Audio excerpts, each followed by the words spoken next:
गरीब मायका। मोहिनी के 3 बेटे थे। पति खूब अच्छा कमाता और बड़े घर के ऐश सब था मोहिनी के जीवन में। लेकिन एक चीज जो नहीं थी वो थी सुकून। मेरी बहन और मेरा भाई दोनों गरीब, लेकिन मैं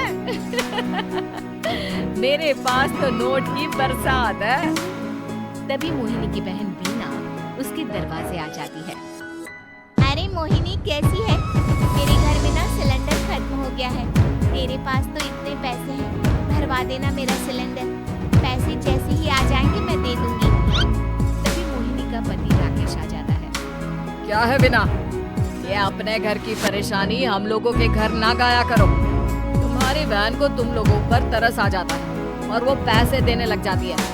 मुझे ये बिल्कुल पसंद नहीं है। ओ जीजा जी, नहीं, मैं तो वो बस अच्छा मैं चलती हूँ। बीना वहाँ से चली जाती है। उसके जाने के बाद अच्छा किया जो आपने सुना दिया। अरे न जाने क्या सोचकर मेरे घर आ जाती है कि जैसे यहाँ तो भंडारा भरा है। अरे कितना तो दे दिया। अच्छा जी, जरा 1000 तो देना। वो बिन्नी दीदी है ना, उनके घर जा रही हूँ। उनका पोता हुआ है तो मुंह दिखाई दे दूंगी।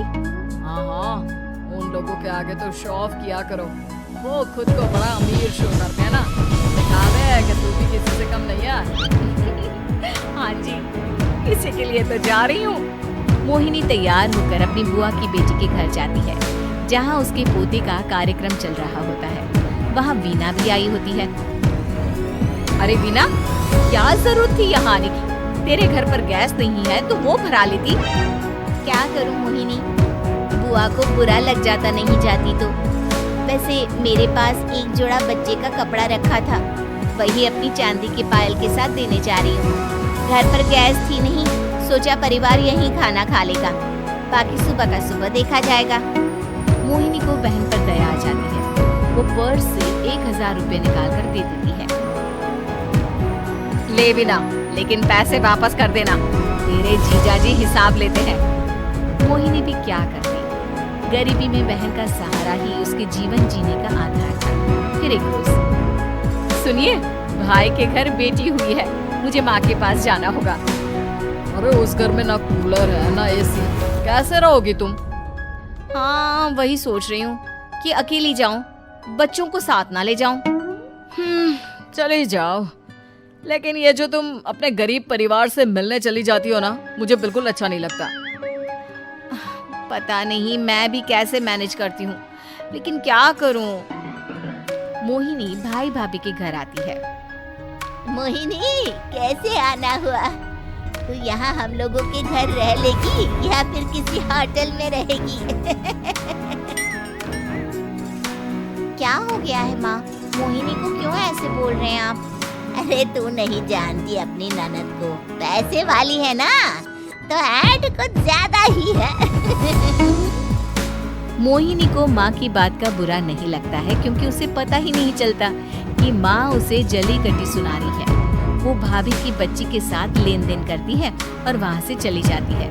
उसके जाने के बाद, माँ, क्यों आप मोहिनी को इतनी सारी बातें सुनाती हो? भाई का बेटा बोल पड़ता है। माँ, क्योंकि दादी जानती है कि बुआ के अंदर घमंड है।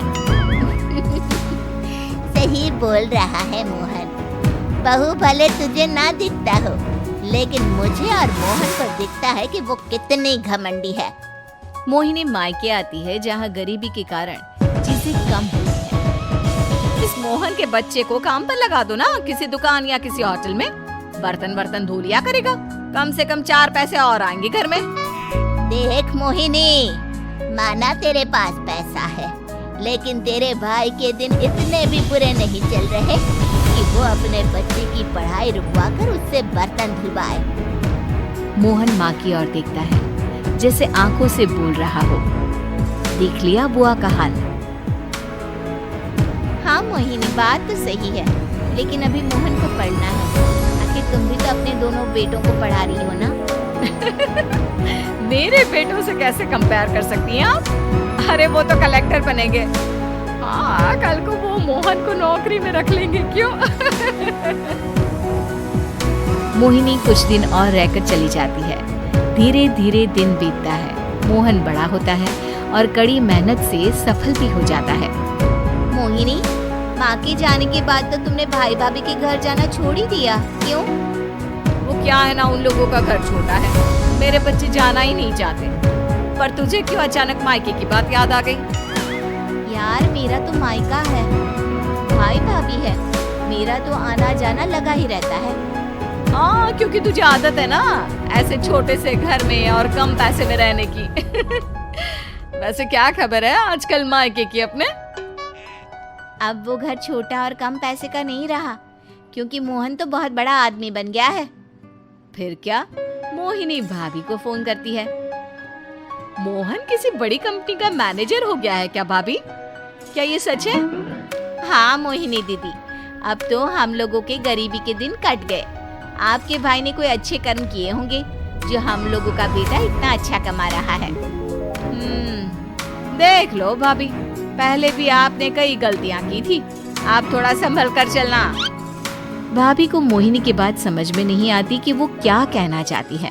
फिर एक दिन वीना मोहिनी से कहती है, मोहिनी, हमारा भतीजा मोहन अच्छा कमा रहा है, क्यों ना मैं अपने बेटे की नौकरी के लिए उससे बात करूं? अरे बुआ का बेटा है, ये सोचकर मदद तो करेगा ना?